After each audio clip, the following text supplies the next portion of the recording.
Hello and welcome to Math with Mrs. Havrilla. This is Mrs. Havrilla and today we're doing Unit 2, Lesson 11.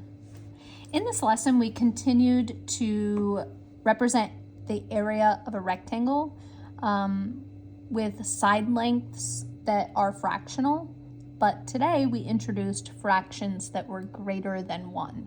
So improper fractions or mixed numbers that have been converted from an improper fraction.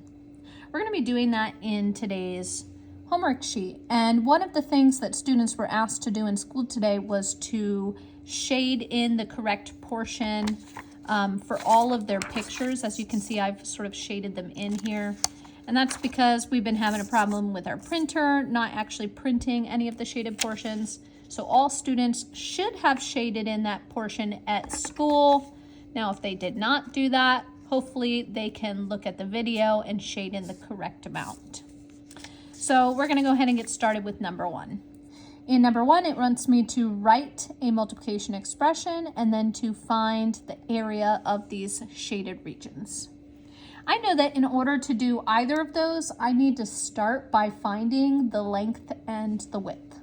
So on the side here, I can see that I have the entire side filled up. 1, 2, 3 blocks. So I'm going to write out 3 holes. And then when I look at the top for my length, I can see that I actually don't have it completely full.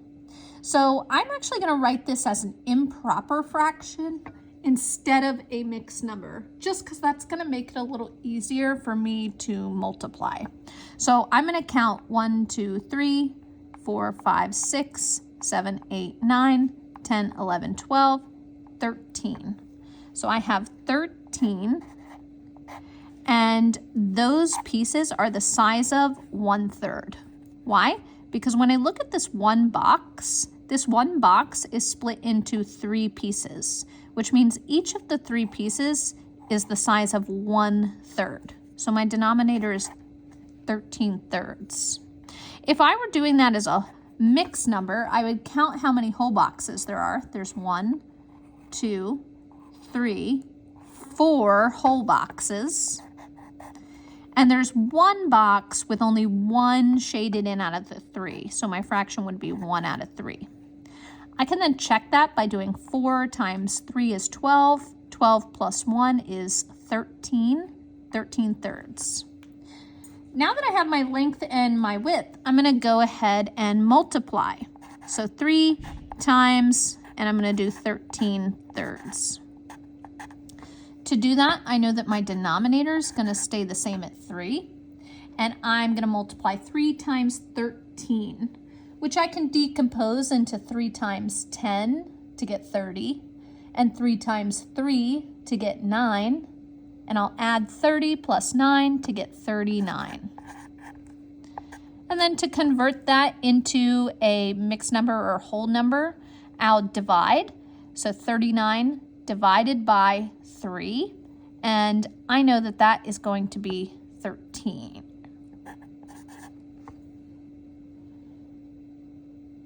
So I end up with 13 holes. I can check that again by doing 13 times 3 like I just did here, but I don't need to. Moving on. I am going to look at the side here. I see 1, 2, 3 whole boxes on the side, so my width is 3. When I look at the top, I see 1, 2, 3, 4, 5, 6, 7, 8, 9, 10, 11, 12 little pieces. So that's my numerator.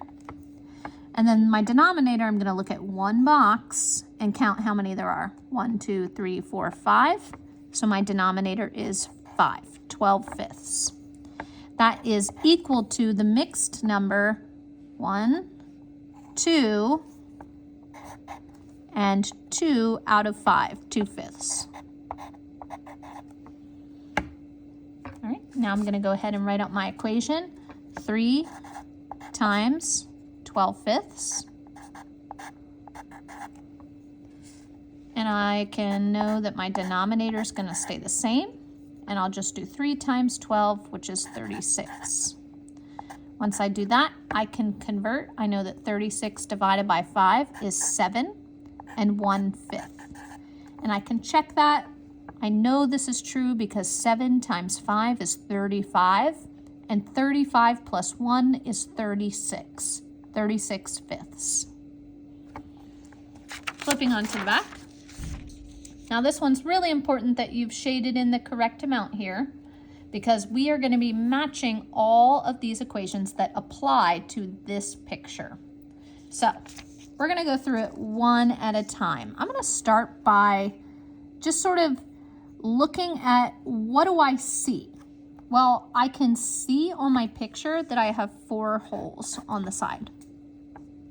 I can also see that across the top I have 1, 2, 3, 4, 5, 6, 7, 8. I have 8 pieces, and those pieces are the size of thirds because this one hole is split into 1, 2, 3 pieces. So I have 8 thirds.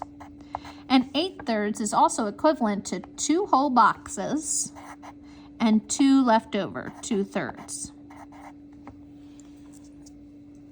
Now that I've got that, I'm going to go ahead and look at my equations. I know that in order to find area, I have to multiply length times width. When I look at A, I do see the width here represented as 4, so that part is correct. And then when I look at the 3 and 2 thirds, I know that this is not correct because my width is 2 and 2 thirds, not 3 and 2 thirds. So I'm going to cross that out.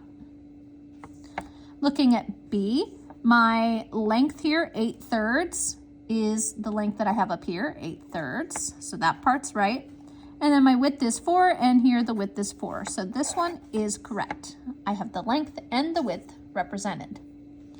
For C, I have the width represented, but when I look at the length here, I see the 2 is right, but the fraction is wrong.